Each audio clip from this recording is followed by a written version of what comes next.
Assalamualaikum warahmatullahi wabarakatuh. Bismillahirrahmanirrahim. Alhamdulillahirabbil alamin. Salatu wassalamu ala asrafil anbiya'i wal mursalin wa ala alihi wa sahbihi ajma'in. Allahumma shalli ala sayyidina Muhammad wa ala ali sayyidina Muhammad. Rabbi shrah li sadri wa yassir li amri wahlul 'uqdatam min lisani yafqahu qawli. Amma ba'd. Hadirin jamaah subuh Masjid Al-Fitrah rahimahullah, sebagai insan yang selalu beriman dan bertakwa kepada Allah Subhanahu wa taala, marilah bersama-sama kita memanjatkan puji dan syukur kepada Allah Subhanahu wa taala. Alhamdulillah, di pagi hari Ahad tanggal 23 Juni 2024 bertepatan dengan 16 Zulhijjah 1445 Hijriah, kita dapat bersilaturahim, berkumpul di tempat yang mulia ini di Masjid Al-Fitrah. Al-Fitrah kembali kepada kefitrahan, kembali kepada kesucian. Mudah-mudahan kita semua yang senantiasa taat ibadah di Masjid Al-Fitrah kembali dihapus dosa-nya oleh Allah Subhanahu wa taala. Amin ya rabbal alamin. Salawat dan salam senantiasa kita tulipakan kepada baginda kita Rasulullah Muhammad sallallahu alaihi wasallam, kepada keluarganya, sahabatnya, dan tentunya kepada kita sekalian selaku umatnya. Bapak dan Ibu hadirin rahimahullah, mudah-mudahan yang senantiasa hadir di majelis subuh Allah panjangkan umurnya, dimudahkan rezekinya, dan dimudahkan dengan segala urusannya. Untuk itu marilah kita dengarkan bersama mau'izah hasanah pada hari Ahad ini. Nanti dilanjutkan dengan kopi tangan teh. Insyaallah nanti jam 7 pun kami mengisi di majelis taklim pendopo. Ibu-ibu biasanya hadir ada 3.000 jamaah ini. Hadir nanti di pendopo Bupati Cirebon jam 7 dan setengah 8. Insyaallah bersama Kang Kholis, menantu daripada Kang Ayub Suartono, Pondok Pesantren Yahyul Kecamatan Depok, Kabupaten Cirebon, sekaligus bersilaturahmi dengan Bapak PJ Bupati Cirebon yang baru. Mari kita dengarkan bersama Bapak dan Ibu. Nanti ada dialog pun boleh, yang kita sepakati sampai jam 6 atau sesampainya 6. Bapak Al-Mukarram Al-Ustaz Haji Dani Mardani, sarjana hukum, master hukum, anggota DPRD Kota Cirebon yang juga majelis pakar Dewan Masjid Indonesia Kota Cirebon, dan jarang ditemui ada anggota DPRD bisa berdakwah di masjid-masjid, dan ini luar biasa. Kelebihan anggota Dewan yang satu ini bisa berkeliling ke masjid-masjid yang berada di 249 RW, 1500 RT, 22 kelurahan, 5 kecamatan yang ada di Kota Cirebon. Mudah-mudahan kalian kita semua akan menambah spirit dalam meningkatkan keimanan, ketakwaan kita kepada Allah Subhanahu wa taala. Ala hadihi wa qulu bi salihah sayyidillahi lahu al-fatihah. A'udzubillahi minasyaitonir rajim. Bismillah.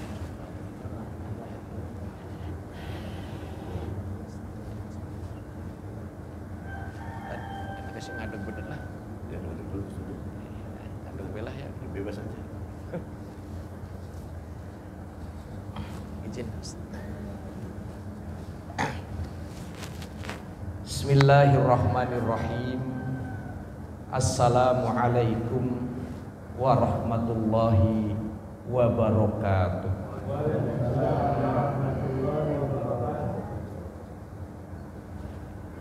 Ini efek kayaknya ngopinya nggak di awal. Jadi menjawab salam aja kayaknya masih terganggu kantuk. Bapak Ibu masih ngantuk?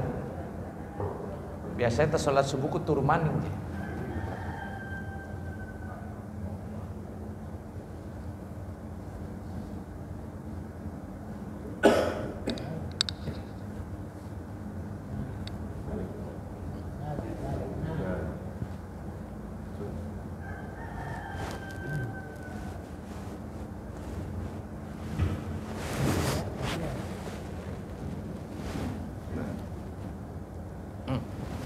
Cek. Udah kedenger ya? Bu, masih ngantuk, Bu? Nah, enggak ya? Saya ingin menyapa sekali lagi dalam satu semangat yang begitu luar biasa. Assalamualaikum warahmatullahi wabarakatuh.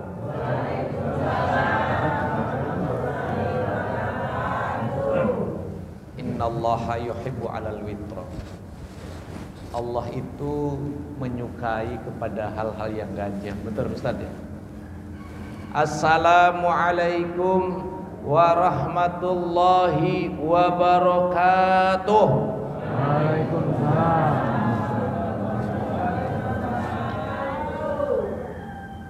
Alhamdulillahillazi an'ama alaina bi ni'matil iman wal islam.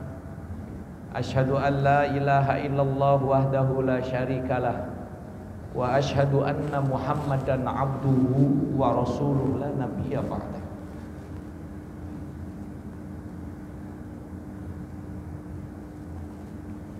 Wa an Abi Hurairah radhiyallahu anhu qala sami'tu Rasulullah sallallahu alaihi wasallam man ahabba ayyubsatallahu fi rizqihi wa ayansa'alahu fi asrihi falyasil rahimah. Rawahu Bukhari wa Muslim.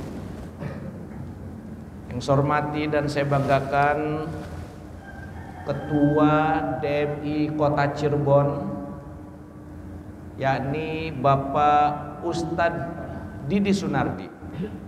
Semoga senantiasa Allah berikan kekuatan. Amin. Semoga senantiasa Allah berikan perlindungan. Semoga senantiasa beliau berikan kesehatan.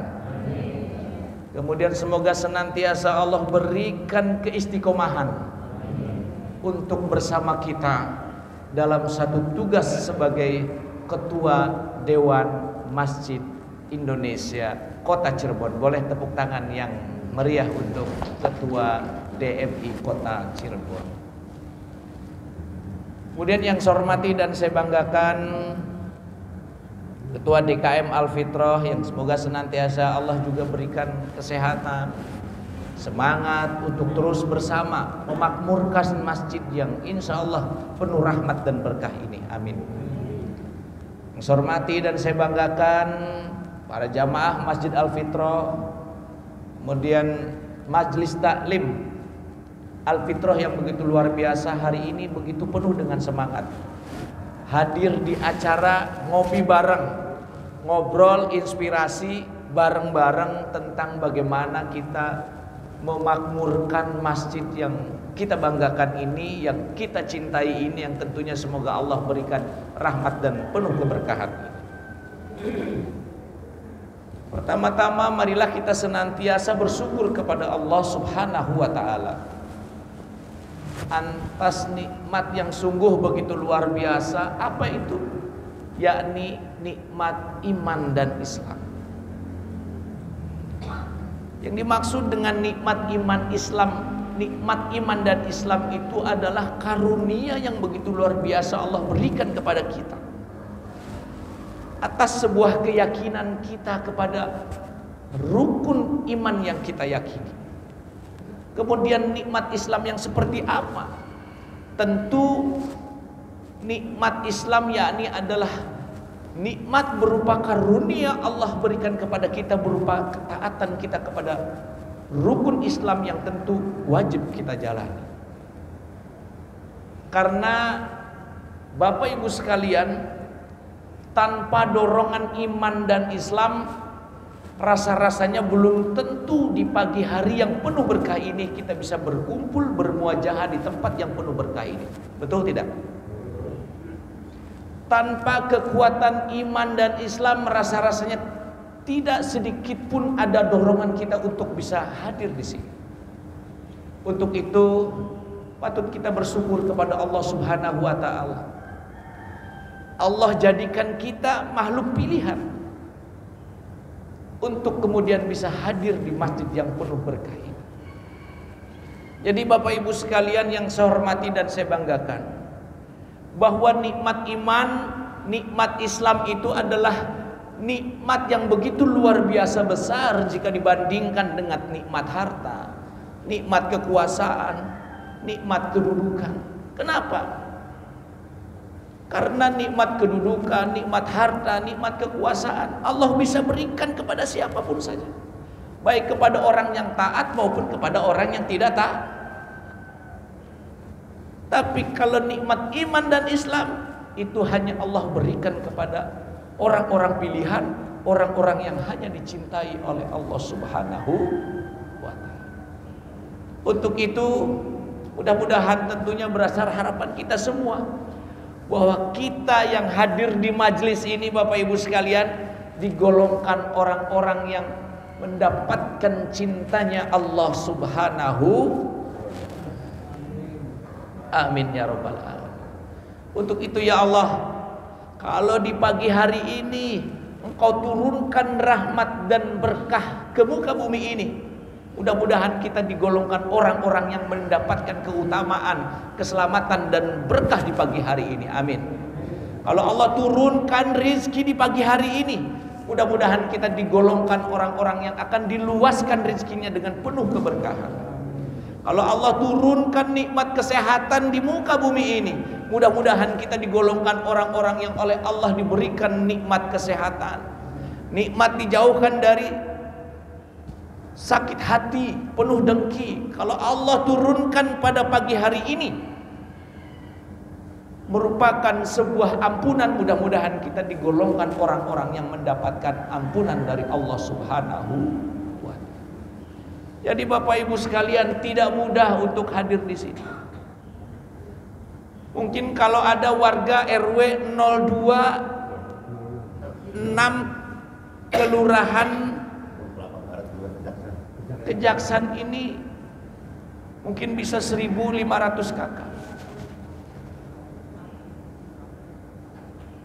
Tidak lebih dari 5%-nya yang bisa hadir di sini. Ini menunjukkan bahwa kita ini adalah masyarakat pilihan. Kita ini adalah umat pilihan, umat yang didorong oleh Allah Subhanahu wa ta'ala untuk mendapatkan nikmat iman Islam yang begitu luar biasa. Maka dari itu Bapak Ibu sekalian, kalau untuk mengukur kualitas keimanan, ketakwaan kepada Allah Subhanahu wa ta'ala itu sebenarnya mudah. Kalau yang hari ini iman Islamnya itu standar-standar saja, maka ketika panggilan azan pukul 4.30 menit baru datang ke masjid ini, itu artinya bahwa kita digolongkan orang-orang yang kualitas iman Islamnya itu biasa-biasa saja.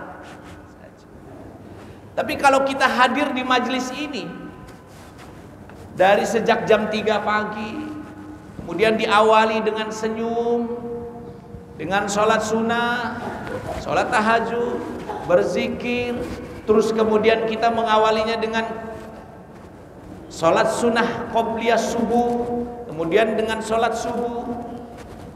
Itu tentu kita digolongkan orang-orang yang insya Allah mudah-mudahan termasuk orang yang memiliki kualitas iman Islamnya itu adalah di atas rata-rata. Tapi ada lagi kelompok masyarakat, kelompok umat yang mungkin perintah bangunnya, perintah sholatnya, panggilan sholatnya jam 4.30, baru bangun jam 6.30. Nah ini digolongkan orang-orang yang kualitas keimanan dan ketakwaannya tentu penuh dengan pertanyaan. Untuk itu mudah-mudahan jamaah ngopi bareng yang begitu luar biasa hari ini, mudah-mudahan kita digolongkan orang-orang yang memiliki standar kualitas keimanan dan ketakwaan kepada Allah Subhanahu wa ta'ala. Sebagaimana Allah janjikan bahwa mudah-mudahan dengan semangat yang begitu luar biasa Allah posisikan kita berada kepada sebuah kemuliaan yang begitu luar biasa. Karena Allah berfirman, inna akramakum indallahi atqakum, bahwa sesungguhnya orang yang paling mulia di sisi Allah itu adalah orang-orang yang bertakwa. Tidak hanya sebatas sebuah kemuliaan yang mudah-mudahan Allah berikan kepada kita.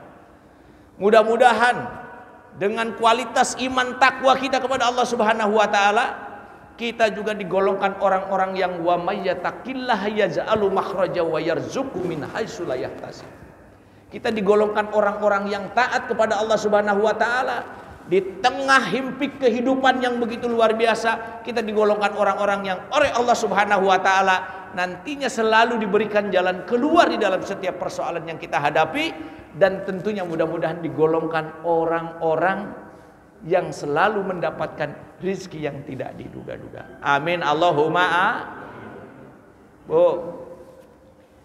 Kalau saat ini menurut Bapak Ibu menghadapi kehidupan itu serba gampang apa serba susah? Harga sembako serba murah serba mahal? Murah ya? Cari rezeki itu hari ini susah apa gampang? Sulit apa mudah? Mudah-mudahan di tengah himpitan ekonomi yang begitu luar biasa, di tengah ekonomi yang begitu tidak mudah untuk kita raih, mudah-mudahan dengan berbekal takwa kita kepada Allah Subhanahu wa taala, kita digolongkan orang-orang yang wayarjuqhu min haitsu la yahtasib. Digolongkan orang-orang yang akan mendapatkan kemudahan jalan keluar, termasuk juga rizki yang tidak diduga-duga. Maka itu Bapak Ibu sekalian yang saya hormati dan saya banggakan, yang terpenting dari semua ini adalah menjaga keistiqomahan kita. Karena apa? Karena al-imanu yajidu wa yankus. Lebih dari 100 ulama menurut sahabat Rasulullah Shallallahu Alaihi Wasallam bahwa iman seseorang itu kadang naik, kadang turun, kadang bertambah, kadang Bapak Ibu sering nggak merasakan hari lagi wakal bisa di masjid, betul ya Bu ya? Betul. Biasa ibu-ibu, bapak-bapak wakal ning masjid ku lagi ake masalah, apalagi senang hati riang gembira. Karena saya juga merasakan begitu Pak Ketua. Wayahe hari lagi semangat-semangat ning masjid. Kadang-kadang sholat bedug ya, beli balik ning umah meneng pe ning masjid sampai tekaning asar. Lagi semangat. Apalagi lamun lagi menghadapi masalah Pak. Waduh, Masya Allah. Jadi kualitas iman Islam seseorang itu, kualitas ketakwaan seseorang itu, sungguh kita berada seperti air di tepi pantai. Kadang pasang, kadang surut. Lagi ake masalah kreditan kang nagi ake sih, sembayang kadang-kadang tambah wakal. Ya Allah, mudah-mudahan utang pada lunas, cepat lunas. Ya Bu ya, betul begitu. Jadi ini yang kemudian mudah-mudahan kita digolongkan orang-orang yang mampu menjaga keistiqomahan.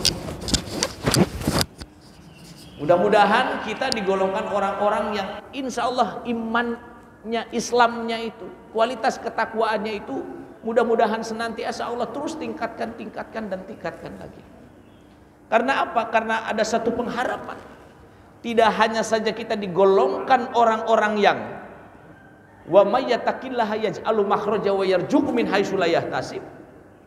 Mudah-mudahan lebih dari itu kita digolongkan orang-orang yang pada akhirnya kembali kepada Allah Subhanahu wa taala itu adalah dalam kerangka konteks Allahumma jal akhira kalamina minad dunya indan tihai azalina qaulan la ilaha illallah Muhammad Rasulullah wahtim bi husnil khotimatil akibah bi rahmatika ya arhamar rahim.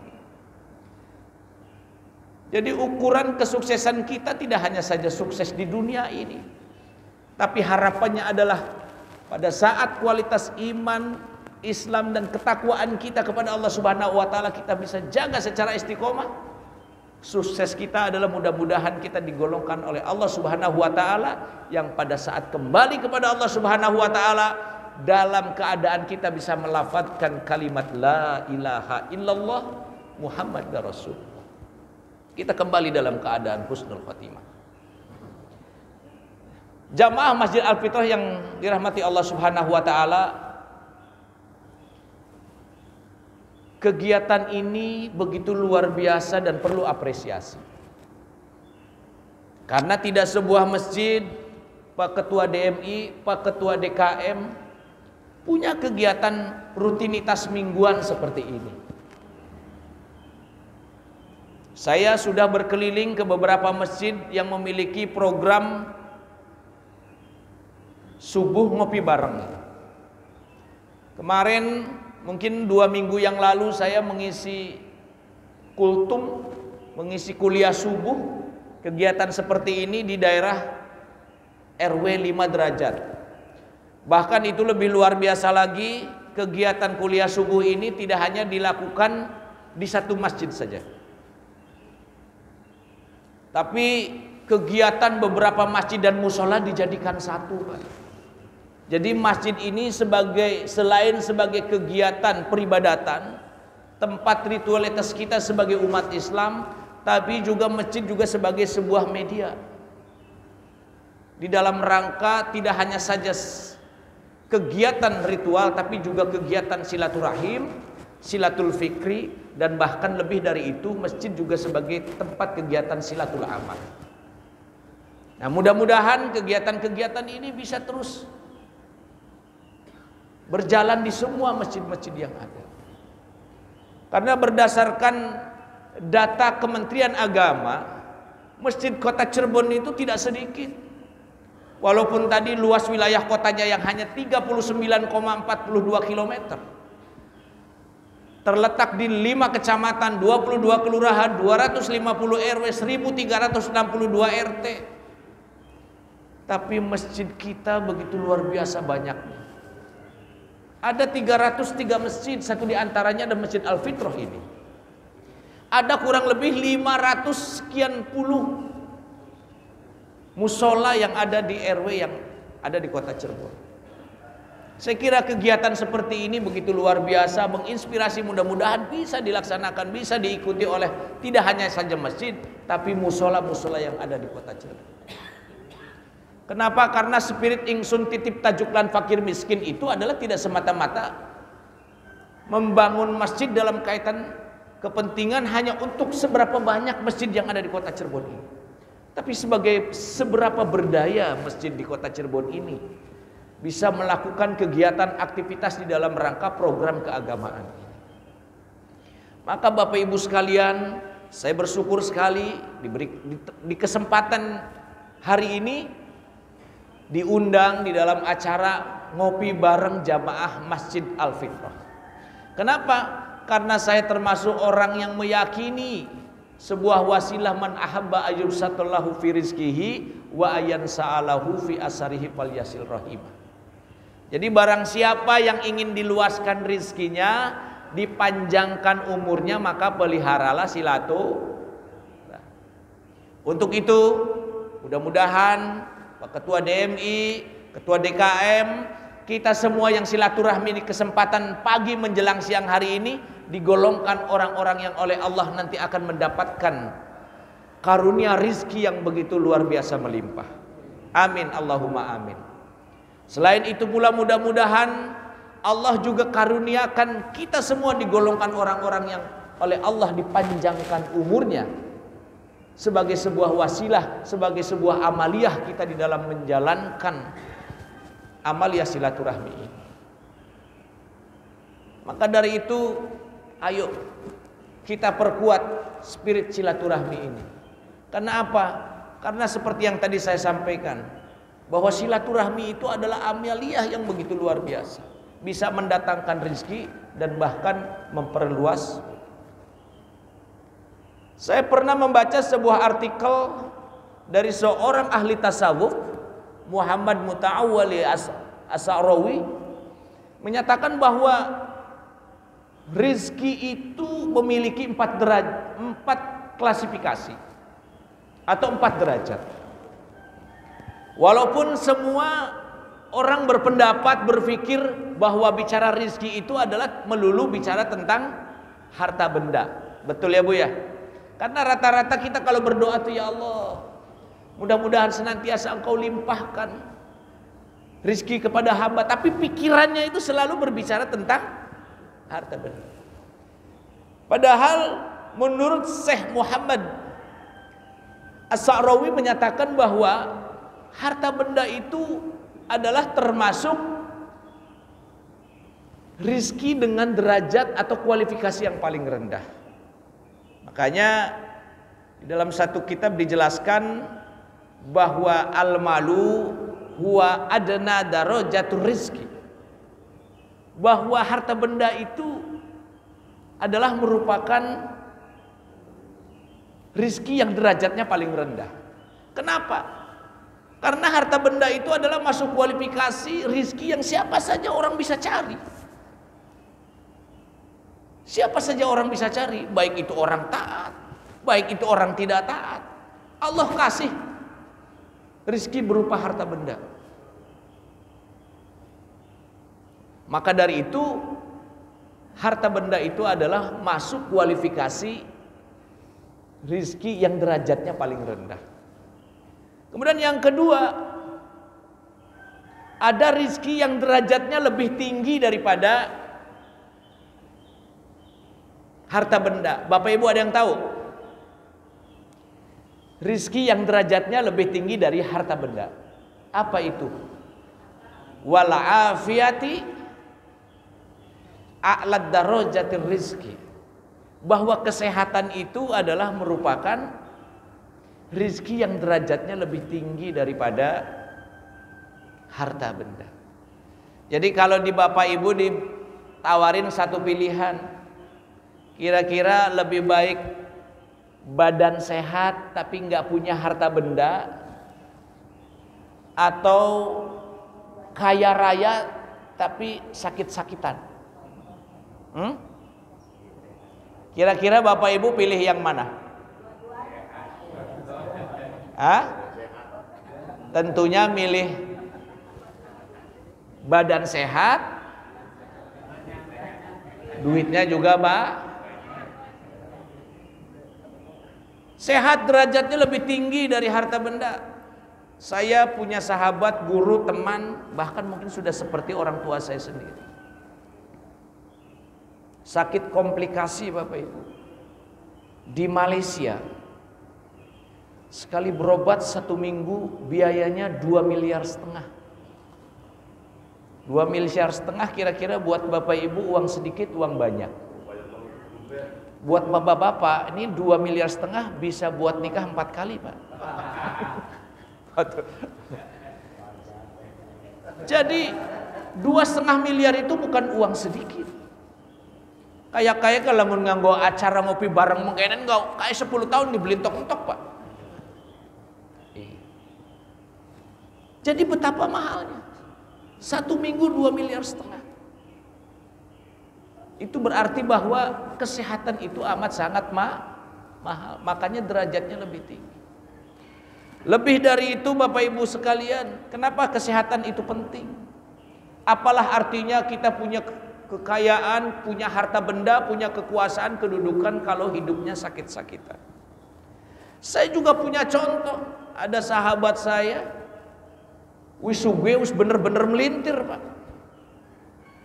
Semangat ingin dibae bisa, dolan, jalan-jalan, piknik kemana saja bisa. Lamun umroh pengen haji keding kayak unggal tahun gak bisa.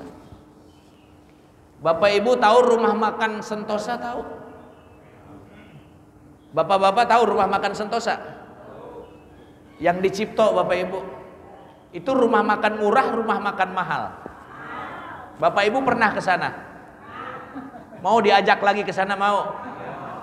Kapan kira-kira Pak Ustadz? Iya.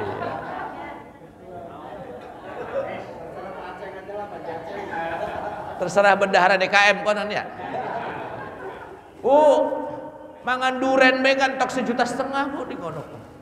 Apa maning mangan bari siput, udang goreng, ikan segala macam. Satu kali makan pernah sekali waktu Pak Ustadz saya makan di situ habis 15 juta. Bapak Ibu pernah nggak jajan makan habis 15 juta sekali makan? Wong kita-kitaan gua yang 15 juta gua bisa sebulan setengah ya Pak. Bisa 3 bulan kedik. Lakin sekali mangan 15 juta Bu. Oh, wong rolas kang manganiku. Berarti sewong hampir 1,2 juta. Oh, wong rolas mangane entok 15 juta. Royal beli. Kita sing waras enak Pak, kang diajak ya. Bisa makan udang, bisa makan cumi goreng, bisa makan ikan ini, ikan itu, makan duren ini, duren itu. 15 juta. Nah, rencang pula kang bayari Pak. Karena kesehatannya tidak memungkinkan, ya tekaning kana kamu tunang duit 15 juta cuman bisa mangane bari kerupuk, ya brokoli, bari cah kangkung. Jadi Bapak Ibu, kesehatan itu merupakan sesuatu yang penting. Setuju ya Bu ya? Jadi sekali lagi saya tanya Bapak Ibu, mending sehat mending sugi? Hah? Mending sehat tak sugi? Sugi apa sehat? Dua-duanya. Bapak Ibu pengen sehat? Sugi pengen? Amin Allahumma amin. Saya doakan mudah-mudahan keluar dari sini nggak hanya sehat, pulang sugi, amin Allahumma. Jadi Bapak Ibu sekalian, sehat itu penting.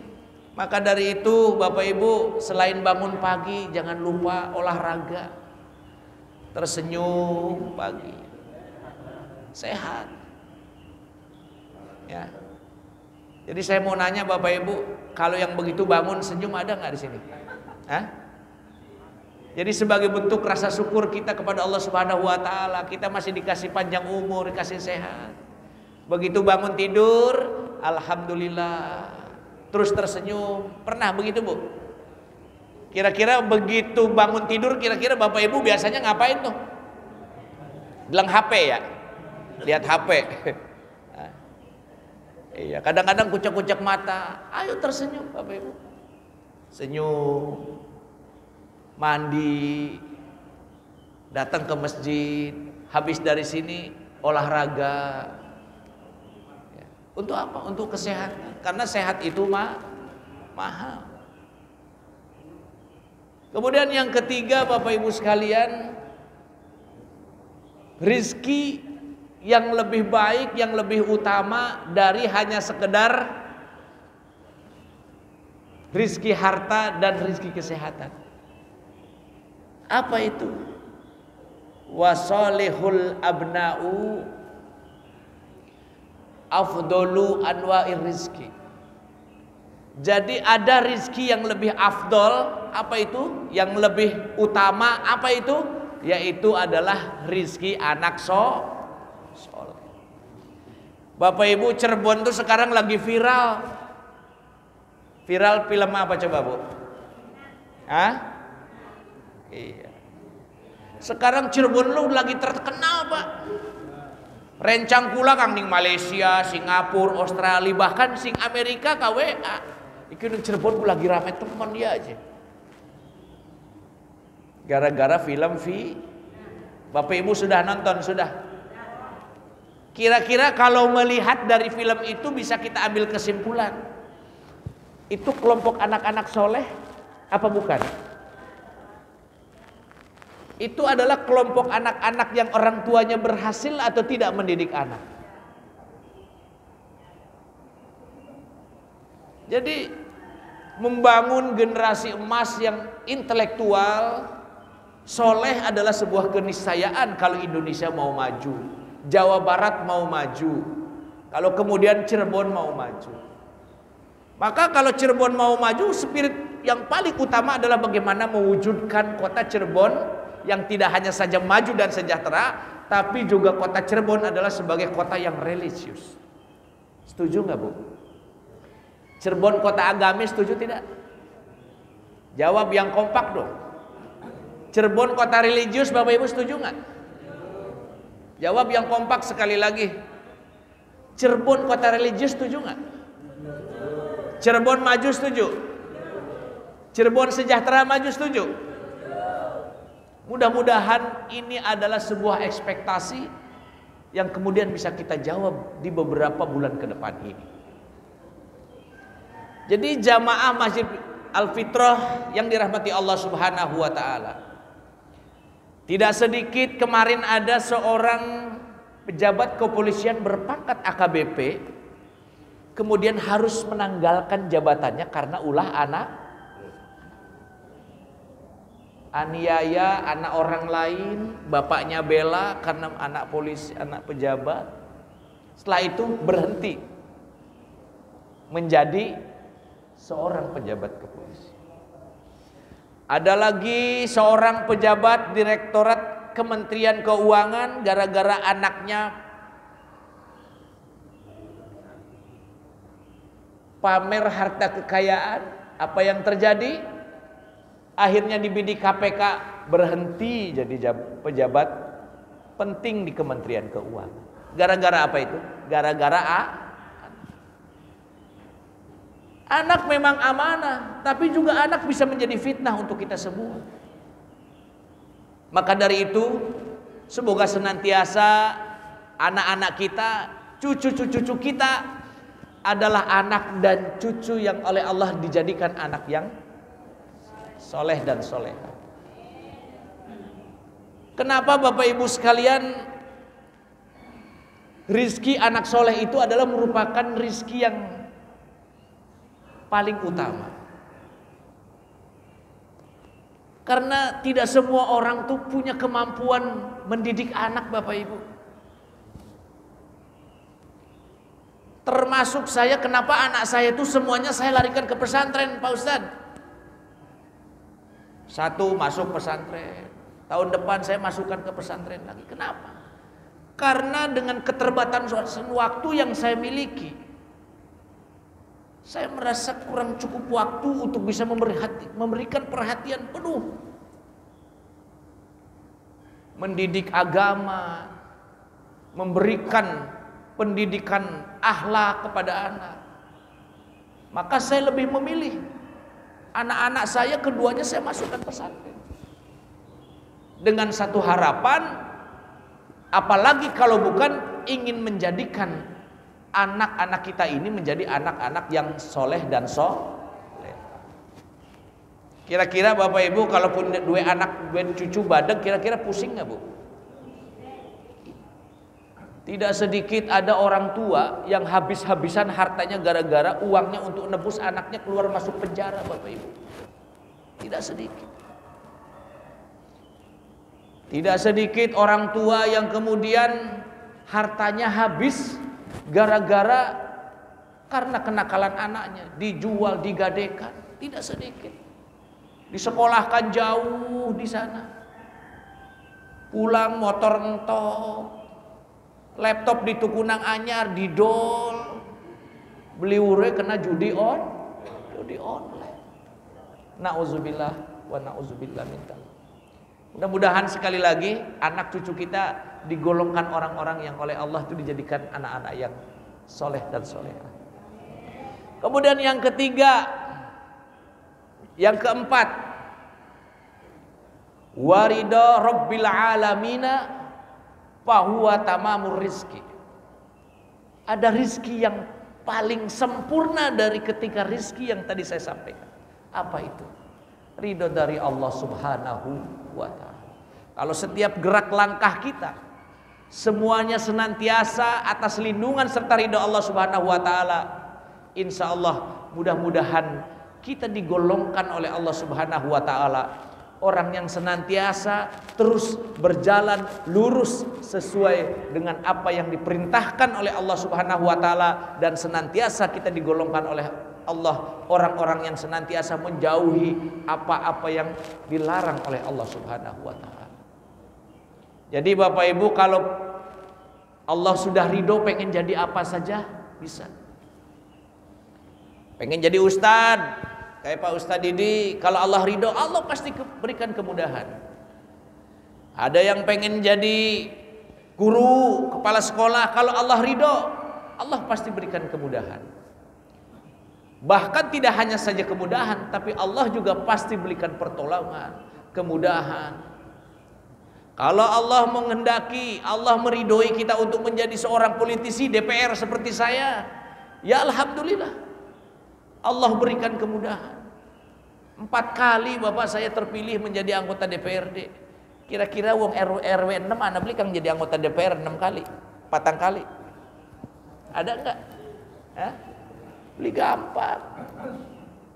Jadi anggota DPRD kularang Pak ternyata. Masya Allah.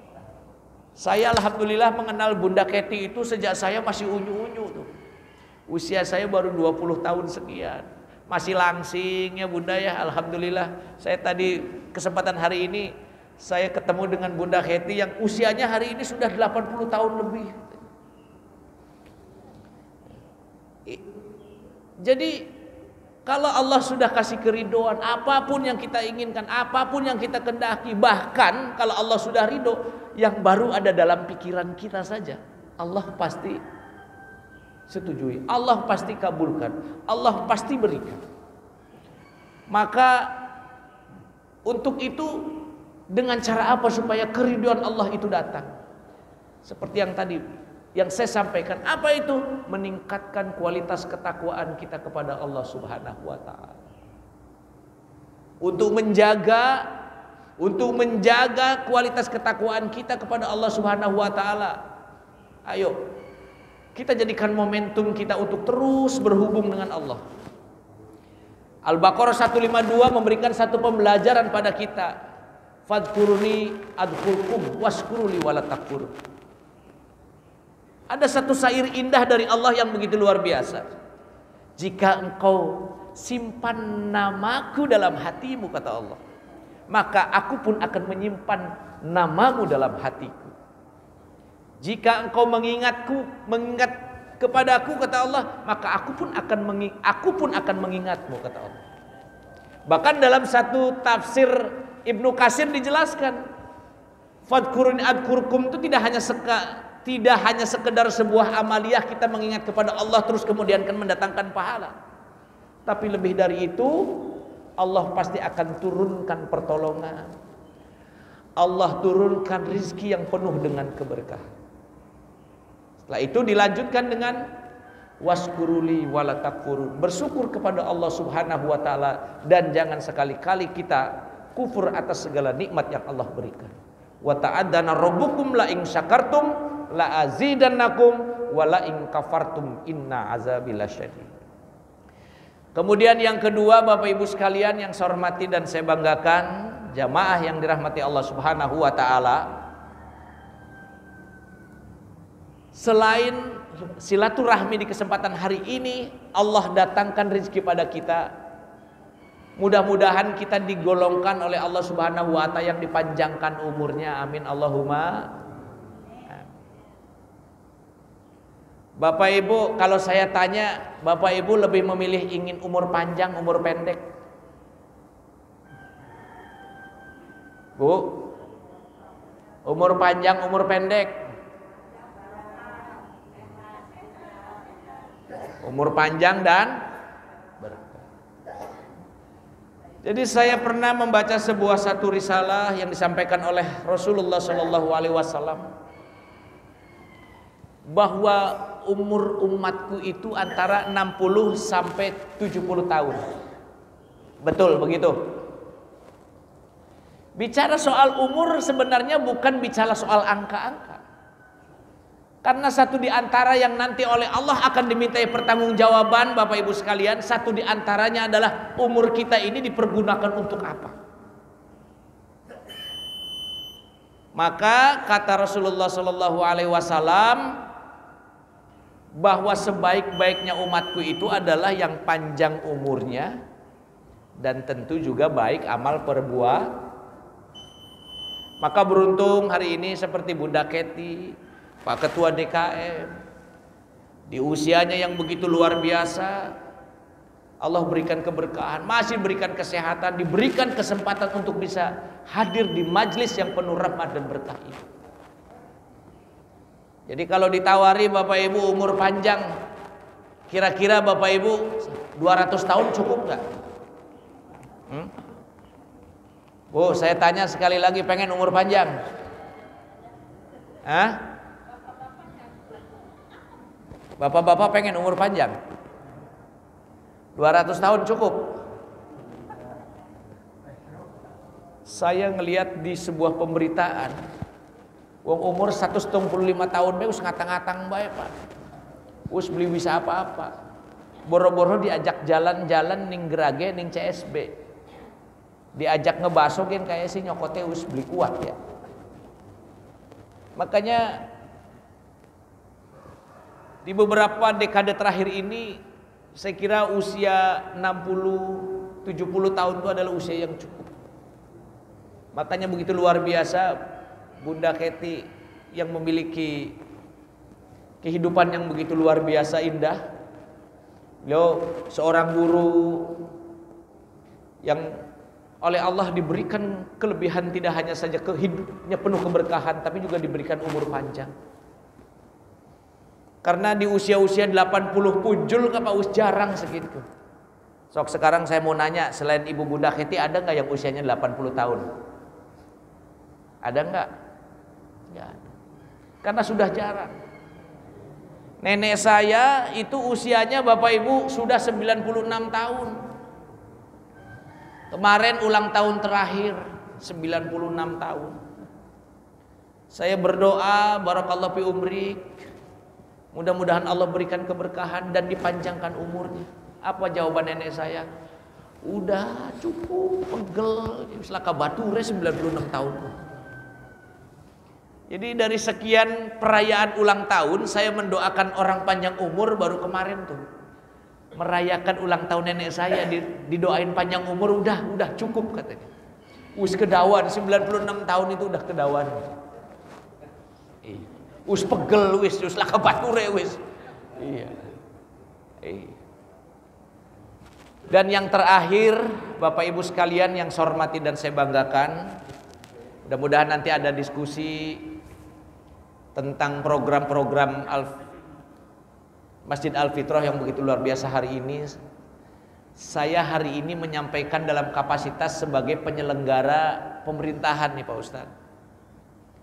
Tanggal 14 Februari tahun 2024 baru saja kita menyelenggarakan sebuah momentum penting. Peristiwanya 1 hari, tapi sangat menentukan nasib rakyat 5 tahun ke depan. Apa itu? Pilpres dan Pileg. Kita sudah tahu hasilnya walaupun sampai ke persengketaan MK. Presiden terpilihnya sudah ada. Siapa itu? Pak Prabowo Gibran. Pemilu sudah usai. Alhamdulillah pemilu 2024 tidak sekeras di pemilu tahun 2019. Dulu mah ada kampret, kemudian ada cebong. Kemarin karena alhamdulillah pemilunya ada 3 pasang calon. Alhamdulillah gesekan konflik horizontal begitu luar biasa. Dan biaya pemilu itu tidak murah Bapak Ibu. Biaya pemilu itu hampir 120 triliun. Coba 120 triliun itu setara dengan 80 tahun APBD Kota Cirebon, Bu.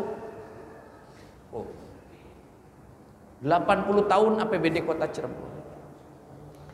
Dan alhamdulillah semuanya berjalan dengan lancar. Walaupun banyak orang berpendapat bahwa pemilu 2024 itu adalah pemilu yang paling brutal. Bapak-bapak, kalau ngedengar pemilu kemarin termasuk pemilu yang paling membahagiakan nggak buat masyarakat? Iya. Soalnya pemilu kemarin begitu luar biasa. Tidak sedikit yang masyarakat tuh ogah datang ke TPS, Pak, hilang ke amplopes. Bener nggak begitu? Oh, di RW 6 kemarin pemilu pilpres pilek pada bagi-bagi amplop. Enggak. Beda berarti ya barikan ning harga mukci sana. Masya Allah. Alhamdulillah. Karena warga Cirebon wilayah selatan Ibu hari ditakoni enggak? Bapak Ibu, kalau besok pemilu, kira-kira Bapak Ibu mau siap pilih pemimpin yang siap membangun, apa siap memberikan amplop? Jawabannya kompak, Bu. Lamun bisa sih loroane, Pak. Tapi alhamdulillah warga RW 06 di sini semuanya bersih dari money politik. Dan Bapak Ibu sekalian, sebentar lagi kita akan menghadapi momentum yang tidak kalah penting. Tahapannya dimulai tanggal 27 Agustus. Pelaksanaannya akan dilaksanakan pada tanggal 27 November tahun 2024. Apa itu? Pilkada. Pilkada. Bapak Ibu tahu pilkada? Pemilihan kepala. Kalau kemarin pemilu 120 triliun. Besok pilkada 36 miliar Bapak Ibu. Tidak kalah murah, tidak kalah mahal biaya pemilu itu. 36 miliar ini kalau dibagikan kepada jamaah yang hadir di sini, kayak sih insya Allah utangnya lunas kabeh, Pak. Ya. Jadi lebih baik besok pemilu kada apa dibagikan aja di sini kira-kira. Iya. Mending dibagi nang wae. Bisa mangan ning sentosa tiap bulan, guys. Bisa mangan ning tepian rasa seminggu sekali. Iya. Jadi pemilu kada ini mahal Bapak Ibu. Maka dari itu ayo kita sukseskan pemilu kada ini. Spirit mensukseskan pilkada pada dua kepentingan Bapak Ibu sekalian. Apa itu? Ayo kita jadikan momentum pilkada ini adalah sebagai momentum estafeta kepemimpinan. Spiritnya apa? Spiritnya adalah sayyidu qaumin khadimuhu. Spiritnya adalah memilih pemimpin yang siap melayani rakyat kota Cirebon. Bu, Pak, pemerintah Cirebon wis melayani cukup nggak sih buat masyarakat Cirebon? Kira-kira menurut Bapak Ibu ini layanan masyarakat Cirebon sudah baik apa belum nih layanan pemerintah Cirebon untuk masyarakat Cirebon? Menurut Bapak jalan sudah baik belum? Trotoar, jembatan, PJU, layanan kesehatan, pendidikan, bantuan modal, Bapak Ibu mau? Bantuan modal pengen ya Pak. Maka pilih pemimpin yang siap melayani Bapak Ibu sekalian. Saya tanya sekali lagi Bapak Ibu sekalian, jalan di Cirebon sudah baik belum? Trotoar sudah baik belum? Pendidikan sudah murah belum? Harga-harga sudah murah belum? Cari rezeki di Cirebon sudah gampang apa tidak? Modal usaha gampang apa susah? Maka dari itu, ayo kita jadikan momentum 27 November adalah dalam rangka kepentingan mencari pemimpin yang memiliki spirit sayyidu qaumin khadimuhu. Cari pemimpin yang siap melayani Bapak Ibu sekalian. Untuk apa? Untuk menjawab apa yang tadi saya sampaikan. Kemudian esensi pilkada yang kedua Bapak Ibu sekalian adalah ayo kita jadikan momentum pilkada ini adalah dalam rangka kepentingan untuk melaksanakan satu spirit innallaha la yughayyiru ma biqaumin hatta yughayyiru ma bi anfusihim. Allah tidak akan merubah nasib suatu kaum, termasuk masyarakat kota Cirebon ini. Lamun dudu wong Cirebon deh. Makanya jangan sekali-kali tukar idealisme Bapak Ibu untuk nilai yang tidak sebanding dengan masa depan kota Cirebon dan kebaikan wajah kota Cirebon ke depan. Jadi kalau saya tanya Bapak Ibu, kalau besok pemilu hari Senin, kira-kira Bapak Ibu ingin memilih pemimpin yang siap melayani Bapak Ibu atau yang menjanjikan sesuatu kepada Ibu? Maka dari itu, ayo kita sukseskan pemilu dalam dua kepentingan yang tadi saya sampaikan. Memilih pemimpin yang siap melayani, kemudian yang kedua adalah sekiranya pemimpin yang bisa menjamin perubahan kota Cirebon ke depan lebih baik. Sekian dari saya, mohon maaf apabila dalam penyampaian ada hal-hal yang kurang berkenan. Nasrun minallah wa fathun qarib, wallahu muwaffiq ila aqwamit thoriq. Wassalamu alaikum warahmatullahi wabarakatuh.